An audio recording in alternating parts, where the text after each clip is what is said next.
Back to our top story this morning. We're learning more details about the deadly shooting of OPP Constable Greg Pierzchala, and we're also learning more about the two people charged with first-degree murder in his death. We'll take you live now to CP24's crime analyst Steve Ryan for the latest on this investigation. And Steve, you were saying that the motive for this deadly shooting could be tied to one of the suspects' extensive criminal history. And the fact that that person may have been returning into custody. And I'll get to that in a sec. But yes, this is what, just my opinion, what I suspect may have been part of the motive as to why this officer was killed in cold blood. So our courts can prohibit a person from owning or possessing a firearm if they are convicted of a firearm offense or a very violent offense, amongst other things as well. And back in 2018, this man was prohibited by the courts from possessing a firearm. Fast forward to 2021.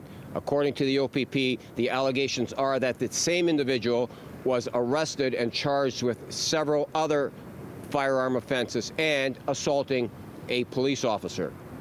He was then released on a bail, and his bail conditions were not to possess firearms, ironic, to remain at home, and to attend court this past September to answer to those charges. He failed to attend court in September, which meant that there was another charge added to the list of charges, that being failing to appear in court. That in of itself is an arrestable offense once you are located by police. So put yourself in the mind, if you can, of this guy now who knows all of this, knows all of these things that he has done, knows he's got a gun on him, knows that he did not attend court and there is a warrant for his arrest, knows that he's not at home because he's in a ditch in a car with a woman, and now a police officer is approaching. This officer has no idea who this person is, but the officer is approaching to assist this couple in getting their vehicle out of a ditch. Here's the rest from the commissioner of the OPP, who we heard from yesterday. Let's listen to him. The officer was essentially ambushed and stood absolutely no chance of being able to defend himself.